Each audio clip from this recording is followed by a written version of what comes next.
Welcome back to the Deep Dive. This is where we take your source material, could be articles, research, notes you've scribbled down, and we really dig in. We try to pull out the key bits, the surprising stuff, basically what helps you get a real grip on a topic fast.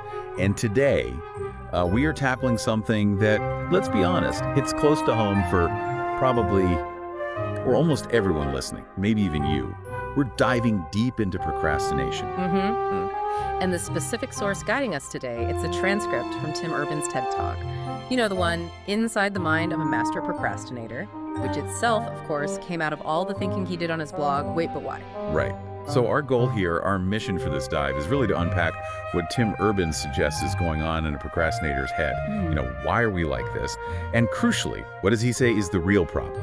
The hidden part of procrastination. Yeah, what's underneath the surface? We're going to explore some pretty fun ideas he puts forward, like these weird little characters running around in the brain, and also this really key difference he makes between two types of procrastination. Very different consequences. Exactly. And just so we're clear, everything we talk about today, it's drawn only from what Tim Urban lays out in this specific talk transcript. We're sticking to his framework. Okay, let's dive in then. So, Tim Urban starts off with something super relatable, right? Writing papers in college. He paints this picture of the, quote, normal student workflow. Starts early, steady progress. Yeah, the ideal scenario. Totally. But then he shows his reality for most papers. He'd planned to be that normal student, but nope.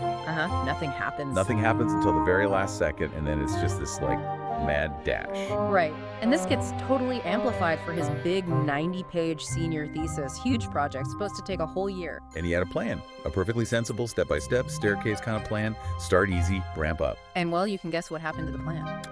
Poof. Completely fell apart. Months just vanished, hardly anything written. Then suddenly, it's crunch time. 3 days left, 90 pages to go. Oh my God. So the only way, a grueling, 72-hour writing frenzy, 2 all-nighters packed in there, he just barely scrapes it in at the deadline. And he has that great line in the talk about the school calling him up saying, "It's the best thesis we've ever seen." Yeah. And everyone laughs. But then he immediately goes, no, it was very, very bad. Right, which is perfect. He captures that whole feeling of crazy finish, but also knowing it wasn't great. That mix of relief and slight shame, maybe. Totally. So these experiences got him thinking, especially on his blog. Wait, but why? He posed this question.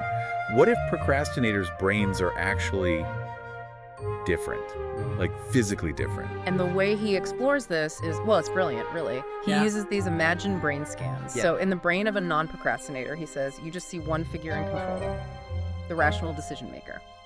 Makes sense. But in the procrastinator's brain, there's someone else hanging out. The instant gratification monkey. Ah, the monkey. This is where it gets good. So the rational decision maker, he's all about logic, long-term plans, what actually makes sense for your life. Future you.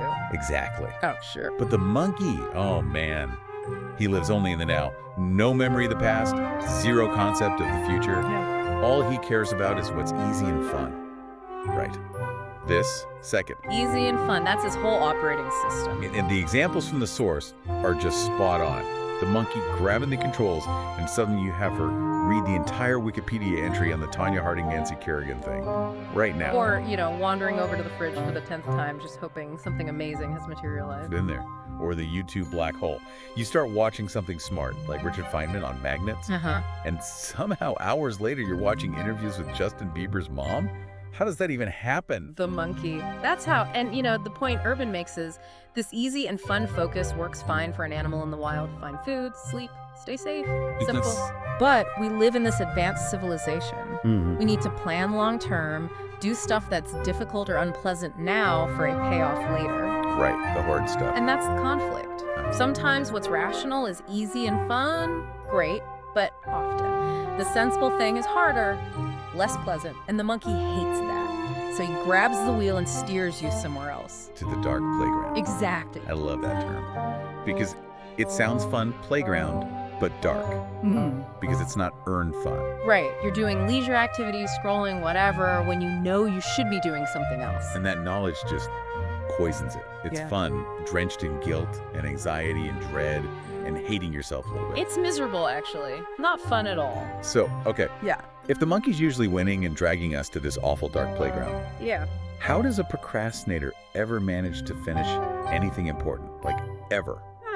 Good question. This leads to the entrance of character number 3. The cavalry. Sort of. The procrastinator's maybe less guardian angel and more terrifying alarm bell. The panic monster. Okay, the panic monster. He's usually asleep, totally dormant, just chilling. Nice life.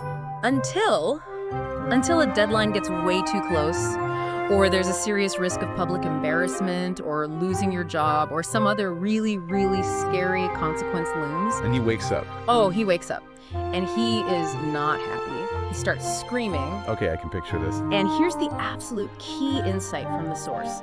The panic monster is the only thing that the instant gratification monkey is deeply, truly afraid of. Okay. That's the linchpin. That's the mechanism. And Tim Urban uses preparing for the actual TED Talk he's giving at the example, right? Perfect example. Yeah. His rational decision maker knew logically, okay, big talk coming up, need to start prepping now. Makes total sense. Of course. But the monkey's like, whoa, hold on. You know what would be really easy and fun right now? Let's open Google Earth. Oh, no. And let's just slowly zoom all the way up the coast of India from the bottom for like 2.5 hours. Wow. And he did it. Yep, that's what happened. Productive work, 0. Until. Much later, the deadline is suddenly right there. He sees his own face on the TED website, realizes this is real, people are going to see this. Oh. Monster time. Panic monster wakes up, starts freaking out, Roaring. totally roaring, and the monkey, seeing the panic monster losing it, gets terrified. And what does he do? Runs away. Runs right up the nearest tree. Boom, he's up the tree, as Urban puts it. Gone. Scared off. And that's the moment. Yeah. Monkey neutralized by pure terror. Exactly. Then, and only then, can the rational decision maker finally grab the steering wheel back. And the work actually begins. The talk gets written. Right. So that's the system, according to the source. Rational decision maker wants to do the right thing. Monkey wants easy fun. Panic monster wakes up late, scares the monkey, lets the rational guy take over just in time. It's messy. It's stressful. It's not pretty, as he says, but for things that have real external deadlines, it works. Sort of. You get it done. That's the first big piece. Okay, got it. But then the talk takes this really important turn, doesn't it? This is where it gets deeper. That whole system, the monkey, the monster, the last-minute panic. Okay, fine for papers or a specific talk. There's a deadline, there's a consequence. But Tim Urban points out, for those things, the damage is usually contained, right? It's Yeah. short-term pain. You cram, maybe the work isn't your best, but you finish it, it's over. Exactly. Which leads him to identify this second kind of procrastination, the one that's often invisible, The dangerous kind. the much more problematic kind. It's the procrastination that happens when there is no deadline. Ah, Think about it. What about the really important stuff in life that doesn't come with a due date imposed by someone else? Like if you want to start your own business or pursue art or write a book. That takes consistent effort, week after week, self-motivated. No boss is setting those deadlines. yeah, or just taking care of yourself. Like exercising regularly, eating healthy, there's no health deadline next Tuesday. Seeing family more often, working on your relationship, or maybe ending a relationship that isn't working. These huge life things often lack that external trigger. And there's the massive problem he identifies.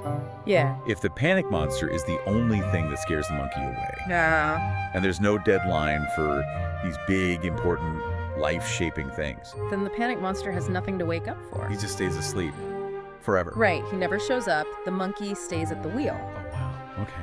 And so the effects of this kind of procrastination, the non-deadline kind, they aren't contained to a few stressful days. They just spread, they extend outward, potentially across your whole life. It's the quiet kind. Yeah, suffered privately, no public drama usually, just the slow drift. And this, according to the source, is where the really profound unhappiness comes from. The huge amount of long-term unhappiness and regrets. Yes. It's not just, oh, I didn't achieve my dream. It's the deeper pain of knowing you didn't even really start trying. Yeah. Because the monkey just kept saying later, and the panic monster never arrived to force the issue. And this really struck a chord. Urban mentions getting thousands, literally thousands of emails after he wrote about this idea. From everybody. Nurses, bankers, painters, engineers, PhD students galore. PhD students, I can imagine. Oh yeah, all saying variations of, that's me, you've described my life. expressing this deep frustration about how this quiet, non-deadline procrastination was holding them back from what they really wanted. Which makes you wonder, maybe those non-procrastinators he talked about, maybe they don't really exist. Or at least, maybe the monkey is just sneakier when there aren't deadlines. Maybe everyone procrastinates on something important when the panic monster isn't involved. That's a sobering thought. And the talk ends with this really simple but incredibly effective visual, the life calendar. Right, the grid. Just a grid of boxes. Yeah. Each box is 1 week in a 90-year life. And when you see it laid out, It's stark. It's not that many boxes, as he says. yeah. And you look at it and you realize, wow, a bunch of your boxes are already filled in. Gone. It definitely makes you stop and think.